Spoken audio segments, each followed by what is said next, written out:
You've saved some money, but now what? Leaving your money in the bank might actually be costing you. In this video, I'll show you how to invest your savings the right way and start growing your wealth. Welcome to Fiscal Wisdom, where we make money simple. If you want to learn how to grow your money step by step, make sure you hit that subscribe button. Let's get into it. 1. Build an emergency fund first before you invest anything. Make sure you have an emergency fund. This is money set aside for unexpected expenses like bills or emergencies. A good rule is to save at least 3 to 6 months of expenses. This protects you so you don't have to sell your investments when things go wrong. 2. Understand your investment options. Next, you need to understand where you can invest your money.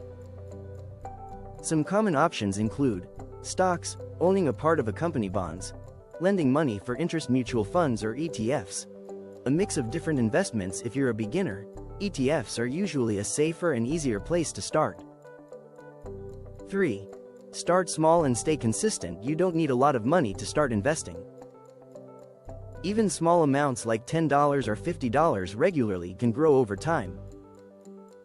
The key is consistency, not how much you start with. 4. Use the power of compound interest. This is where the magic happens.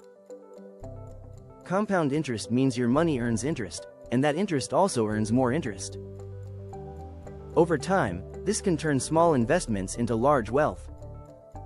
The earlier you start, the more powerful this becomes. 5. Avoid common beginner mistakes. Don't invest based on hype or emotions. Avoid trying to get rich quickly. And never invest money you can't afford to lose. Stay patient and think long term. Investing your savings is one of the smartest ways to build wealth over time. If you found this helpful, don't forget to like, subscribe, and turn on notifications for more finance tips. And check out my next video on your screen to keep learning how to grow your money with Fiscal Wisdom.